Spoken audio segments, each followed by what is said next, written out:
Bokanda Ananda dans la région du Nzi. Cet axe routier réalisé en 1975 pour désenclaver le département et booster son développement est en état de dégradation très avancée, situation mettant en mal les activités économiques de la localité.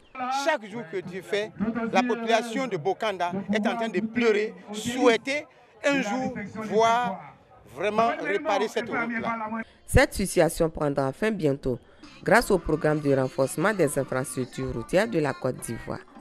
Les travaux de réhabilitation de la route reliant Bokanda à Nanda, longue de 36 km, vont démarrer d'ici peu.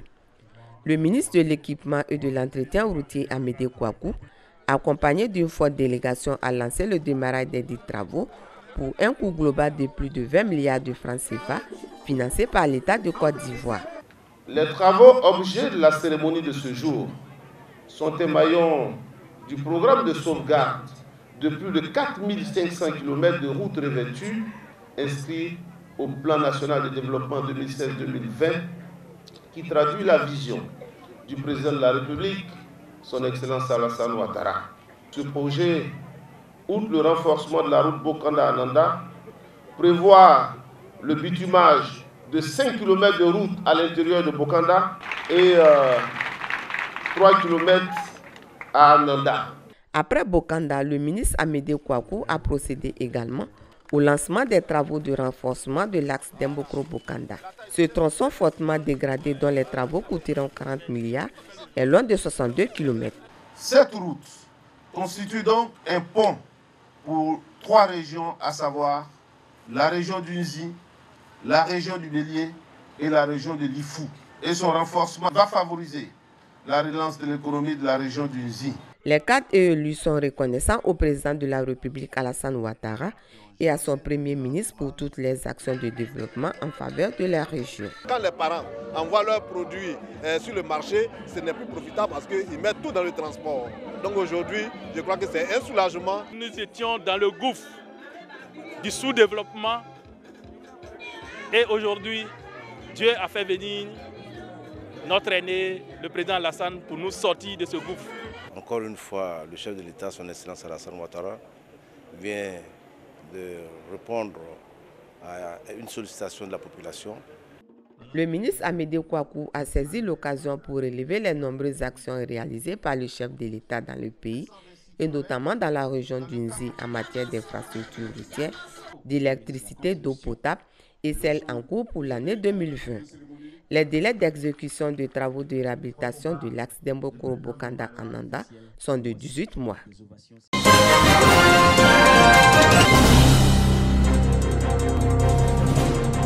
66 véhicules flambant neufs, d'un montant global de 2 640 millions de francs CFA. Le programme de renouvellement du parc automobile ivoirien et du renforcement de la sécurité routière dépose ainsi ses valises à Bouaké. Nous nous réjouissons pour les transporteurs qui voient leur parc renouvelé. Mais je me réjouis tout particulièrement pour nos populations. Je veux que ces populations soient transportées dans de meilleures conditions.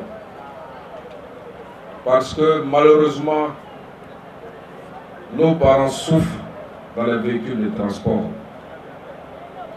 Malheureusement, beaucoup de nos parents perdent encore la vie dans les véhicules de transport. Rien que l'année dernière, sur les routes de Côte d'Ivoire, c'est plus de 1500 personnes qui ont perdu la vie. Et c'est trop et c'est beaucoup. Une aubaine pour les transporteurs qui se frottent déjà les mains. Monsieur le ministre, notre rêve est devenu réalité. Monsieur le ministre, dès son accession à la magistrature suprême de notre pays, son Excellence, Monsieur le Président de la République, a promis aider les transporteurs du pays à améliorer la mobilité. Monsieur le ministre, la cérémonie de ce jour est au-delà de nos espérances. Bouaké est le cadenas du système de transport ivoirien. Quand Bouaké marche, tout marche. C'est pour cela que nous voulons vous dire que vous, Monsieur le ministre, que dire de ce que vous avez pu faire pour que nous soyons là aujourd'hui? La cérémonie de remise de clés de véhicules à Bouaké est la deuxième étape de la massification du programme de renouvellement du parc automobile ivoirien. Après Bouaké, ce sont les transporteurs de San Pedro, de Sassandra et de Korogo qui verront leur parc automobile renouvelé.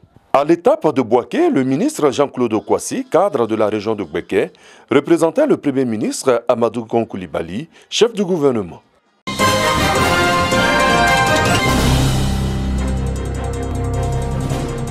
Création et équipement d'infrastructures d'hydraulique, de santé, d'éducation, bref, les actions humanitaires du Rotary se chiffrent chaque année à des centaines de milliards de nos francs. Mais question, ces investissements dans l'amélioration des conditions de vie des populations sont-ils perçus comme tels et à temps? Pas toujours, répond la Fondation, déterminée à corriger son image cette année 2020 à travers le thème de ses activités, agir ensemble et le faire savoir.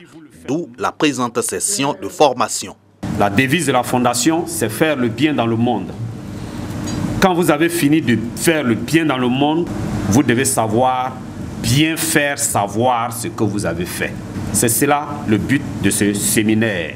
Au menu, 6 modules allant de l'image et du langage personnel ou collectif du ou des rotariens en passant par la communication de crise, l'usage des réseaux sociaux et l'archivage, à comment et quand parler des actions du Rotary avec les médias, une journée à outiller les rotariens pour faire connaître leur organisation. La formation nous a permis d'avoir les bases pour mieux communiquer sur le Rotary, de sorte à ce qu'on puisse faire la promotion du Rotary et permettre de recruter de nouvelles personnes.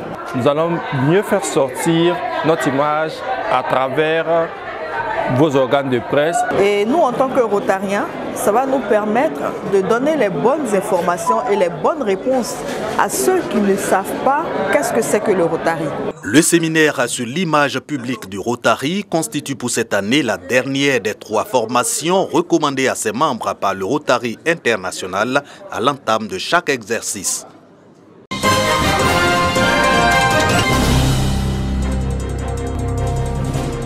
Place publique de Bondoukou. L'espace est noir de monde. Nous sommes à la première édition de la Nuit de la musique du Zanzan. Initiée par la jeunesse consciente de Bondoukou JCB, cette nuit artistique vise à promouvoir la culture, la musique et les rythmes du Zanzan. Connaissant l'ensemble des problèmes qui minent notre région, nous avons voulu comme ça mettre ensemble l'ensemble de la jeunesse. Pour la première sortie, nous avons voulu rassembler l'ensemble des artistes, les artistes même qui ont décidé d'œuvrer tranquillement sans qu'on ne les paye, c'est gratuit. La population sortie nombreuse ne s'est pas ennuyée.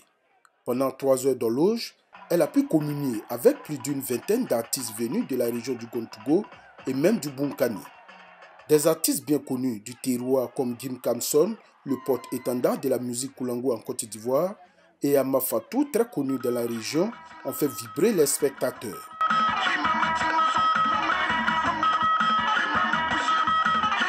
C'est pour les artistes des Zanzan.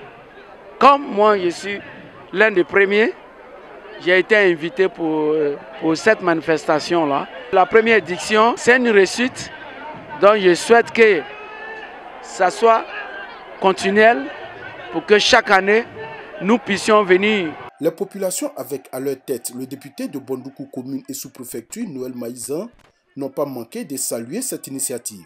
Le concert qu'on a vu ce soir est un concert inédit parce que j'ai vu la qualité de la prestation de nos frères et de nos sœurs de Bondoukou. C'est une fierté et je pense que notre rôle en tant qu'élu, en tant que cadre, c'est d'encadrer tout ça parce que la culture est un dépendant important de notre économie. On ne connaissait pas d'autres artistes Koulango. Grâce à ça, aujourd'hui, on connaît beaucoup. J'ai remarqué que les artistes Koulango, c'est seulement à Bondoukou qui sortent un peu pour qu'on puisse les connaître qu'on fait.